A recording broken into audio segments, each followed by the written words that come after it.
Hey, everyone. Welcome to a very, very belated The Coffee Run Live. I have got hair on my hat. That's really awkward. Oh my God. All right, we're just going to pretend that that's not there. Oh my gosh, what a day. So as I said to you guys earlier today, I was going to come into you a bit later, and that was all going to be fantastic and amazing and awesome. And I thought that I would be okay, and I was not so fabulous. So here's what happened to me today. So I went to the gym, that was fine. I had my 30-day call, and that was really great. And I didn't have to spend, but I spent a couple of hours with my daughter at the police station, the local police station here. So last night, some of you will know, my daughter turned 18 on the weekend. And whilst that is the most ridiculously vomit-worthy experience that any mother could possibly have, I think, albeit my very proud nature of her, and she's this amazing little human who's now apparently an adult and can make all of her own decisions and choices. I've been kind of grappling with that a little bit, but so that was fine. Went out Saturday night, no drama Saturday night. That was all good. On Sunday, we had family here, so that was fine. And we went out. I went and did some skating. They went and did some other stuff. And we had another dinner catch up with some friends last night. And we left my daughter and her boyfriend at the end and just going, we'll see you guys back at home. And the way that, as we do these days, we'll go to bed because I'm knackered. 4 hours of skating yesterday completely blew me away. And my daughter came home at just a little after 9, I think maybe 9:15, and she said, I've just been assaulted up the street and I've just been at the police station reporting it. And it was really fucking horrible. So her and her friend were just sitting there, and this group of kids, there was one on a scooter, and then there was another one that came around, and they were just kind of like taunting and being annoying, and it's all been captured on CCTV, so we can see that her story stacks up, which is fine. But she's just got her and her friend were essentially cornered. They were spat on, they were pushed around. Tiana had her hair, big chunk of hair, ripped and pulled out of her head. And she's come home just completely traumatized, as you could imagine. And they just kept, it was really good the way they reacted. They were just kind of like, what is going on? They tried to ignore these people. They just didn't do anything, just try and kind of play it down. And then so she's okay. She's fine.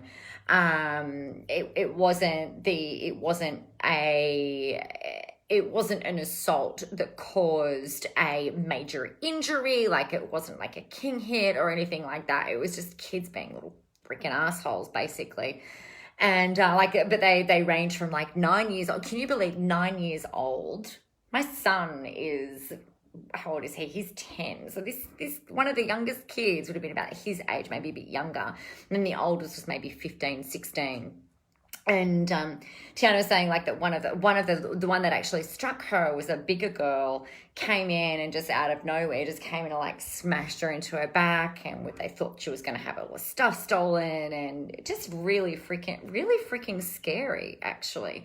This is at 8 o'clock at night on a Sunday night while there's still families. We'd literally just been to dinner a couple of doors down before we'd left them.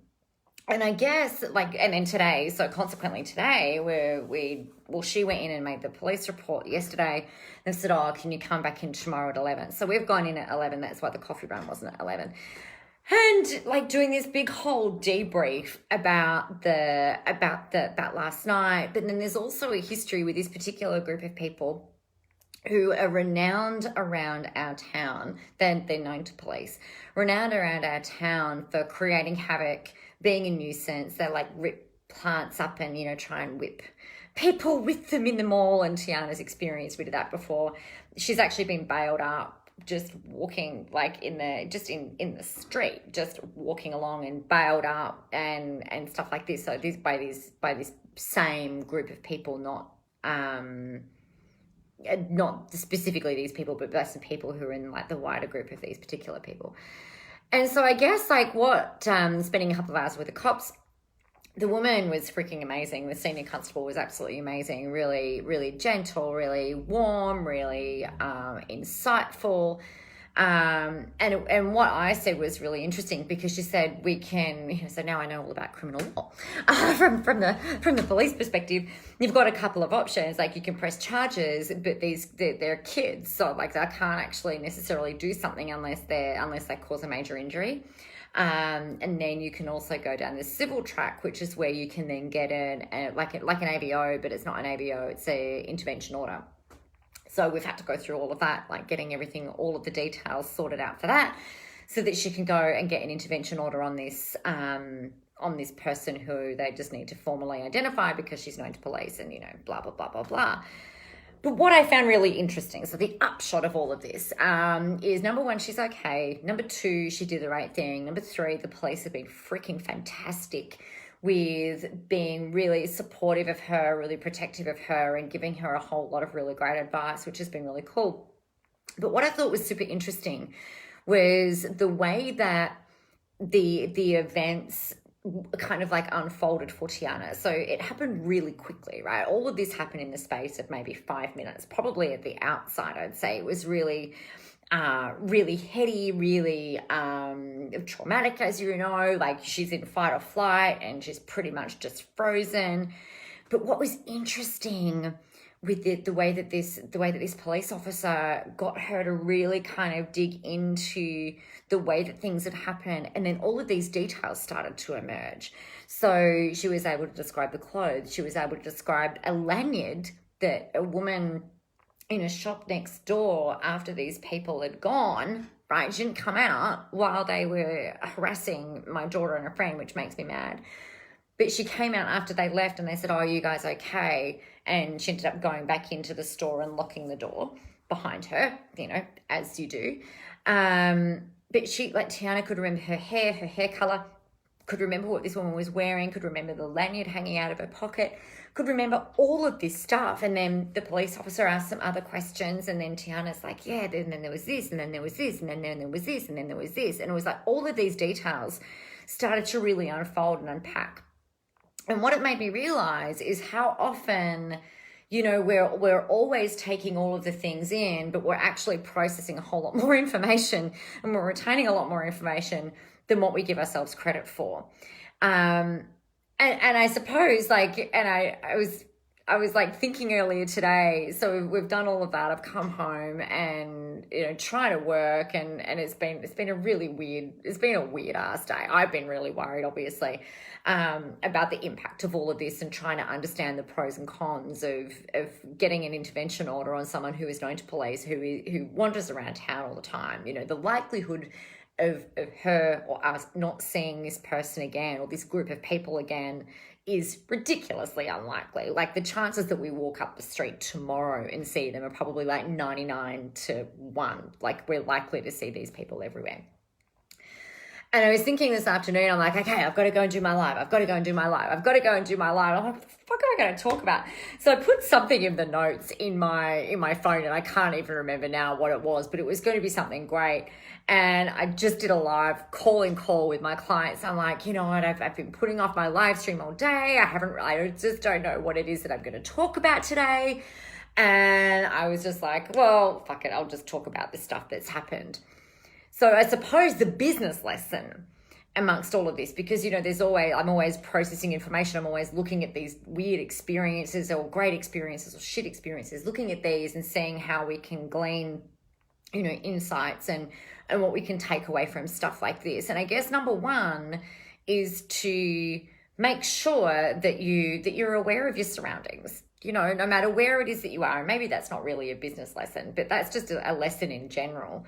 Be aware of what's going on around you. Number two, it's actually okay if things go a bit wonky. Tess, this is not an excuse for you procrastinating, just so we're clear. But, sometimes things happen and your day will spin out of control.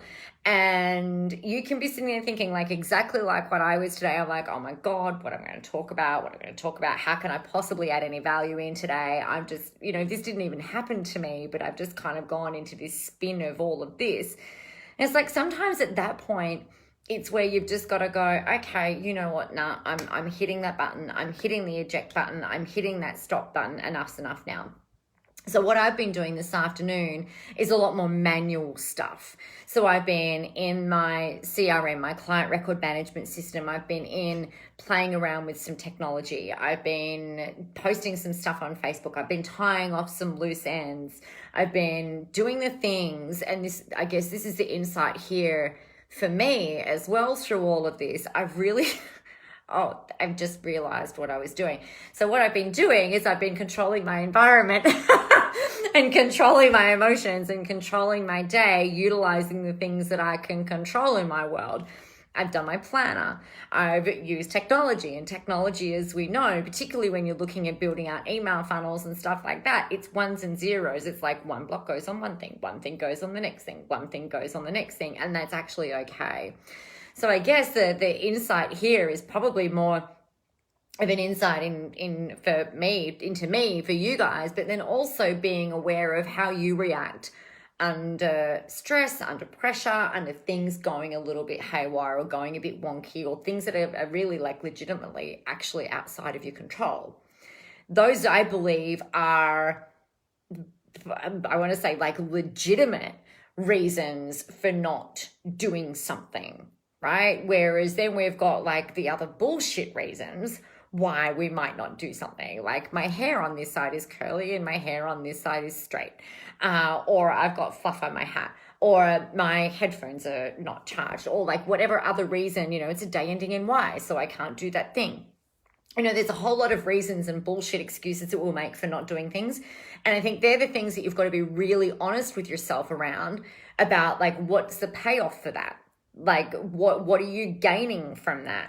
Is it time? Is it an excuse? Is it procrastination? Is it that you're not putting offers out there? Is it that you're not promoting? What is the payoff? There's always something that you're getting as a result. Maybe it's a lack of external feedback that to what it is that you're talking about. Whereas on the other side, again, you've got to be really honest with yourself about going, well, actually, like these are some legitimate, valid reasons why I have not done what it is that what I said that I was going to do today. And I guess in that instance, it's important just to kind of be able to give yourself some time to reestablish your control, reestablish your center, ground yourself, do whatever you need to do in order to then be able to go ahead and move forward. So that's my live stream for today. I trust that that's helpful in some way, shape, or form. Just remember that I guess, there's things that you can take away from everything that you experience throughout a day. There's everything that you can, there's so many things that you can glean insights from, even just by being aware of what's going on around you, by being really aware around, not even aware actually, but just being really observant. And I think the more that we practice this power of observance, so whether it's about the petals in the flower, whether it's looking for the good in people, whether it's about the aroma that's coming out of your coffee, there's different things that we can draw upon to kind of create content, really, I guess, but looking for that awareness, being hyper aware of all of the things that are going on around you, and then using that to share your message and do your stuff. So I will talk to you tomorrow on a much more grounded, centered, and amazing front. And other than that, have a really amazing evening. Get out there, go help some people, have fun, be visible, and remember that the world is ready for your brand of awesomeness. All right, everyone, take care.